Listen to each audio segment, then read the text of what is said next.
Hey y'all, so just came back from church for the Christians.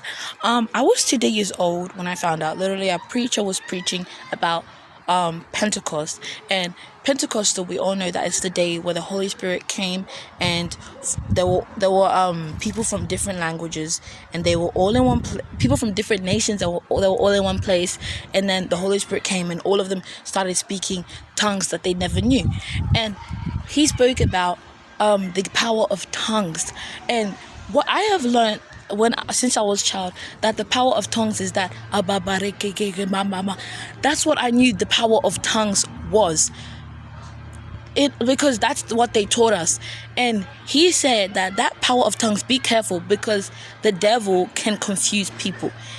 He said that power of tongues is not biblical. He literally said that that power of tongues is not biblical. And what the power of tongues really was is when the Holy Spirit fills you up and you start speaking an unknown language, a language that you didn't know, that was unknown to you. You hadn't studied before. You didn't practice this language, and you start speaking that language. That's what the power of tongues is. And this is so crazy, because when I was younger, I used to always be like, I want the Holy Spirit to fill me up so I can speak that language. And it's not biblical. And he was also saying, why would God create a language, why would God create an unknown language that the devil doesn't understand in order to connect with you? And I was like,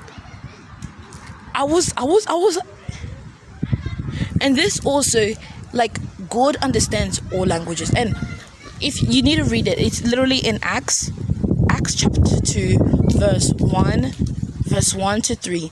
And it talks about all the people that were there from many different nations. And then they all started speaking. They could hear the people speaking in their native tongue.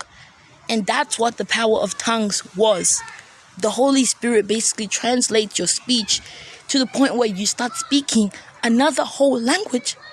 That's crazy, bro. That was so crazy to me. And that has basically opened my eyes, because I have witnessed so many people speaking that unknown language. And that's not the Holy Spirit. Anyways, yeah, that's what I learned.